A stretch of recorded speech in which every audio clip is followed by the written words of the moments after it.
Шибарке, নববর্ষে সবাইকে ন শুভেচ্ছা। দারুণভাবে আয়োজন, এত মানুষের ভিড়, ভীষণ ভালো লাগছে।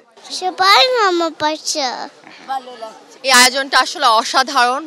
এক এক জায়গায় এক এক রকম আয়োজন। এখানে মানে প্রতিযোগিতা, মানে আর্ট চলতেছে, এক একজন শিল্পীর এক একটা কর্ম। ওদিকে কি সুন্দর গান হচ্ছে, কিছু নৃত্য পরিবেশনা ছিল অসাধারণ।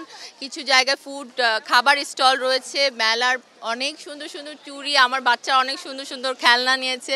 বাঙালির ঐতিহ্য আসলে বর্ষবরণে আসলে আমরা জাতি বর্ণ নির্বিশেষে সবাই এক হয়ে যে এই উৎসবটা সেলিব্রেট করি, এটাই আমাদের জন্য আসলে একটা বড় উৎসব। সবাইকে নতুন বছরের জন্য শুভকামনা জানাই। শুভ নববর্ষ। আমি বৈশাখ মেলায় দেখতে আসছি। সবাইকে শুভ নববর্ষ।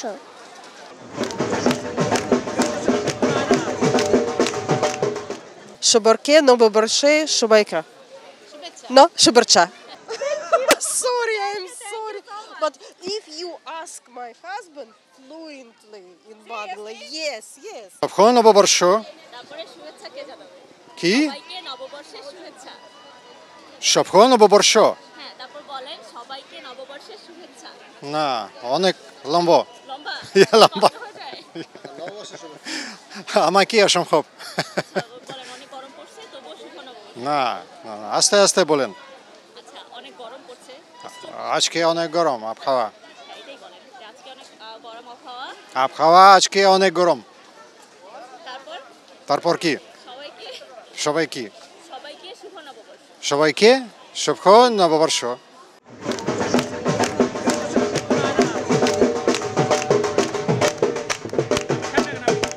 কোভিডের পর আমরা এভাবে সবাই একসাথে পহেলা বৈশাখ সেলিব্রেট করছি। তারপর এবার উৎসবটা বেশি আনন্দের, কজ এবার ঈদ প্লাস পহেলা বৈশাখ একসাথে পড়েছে। খুব আনন্দ করছি। ফ্রেন্ডদের সাথে এসেছি, সকালবেলা মঙ্গল শোভাযাত্রা করেছি, রমনার বটমূলে গান ছায়ানটের গান শুনে তারপর আমরা এখানে এসেছি। খুব মজা লাগছে।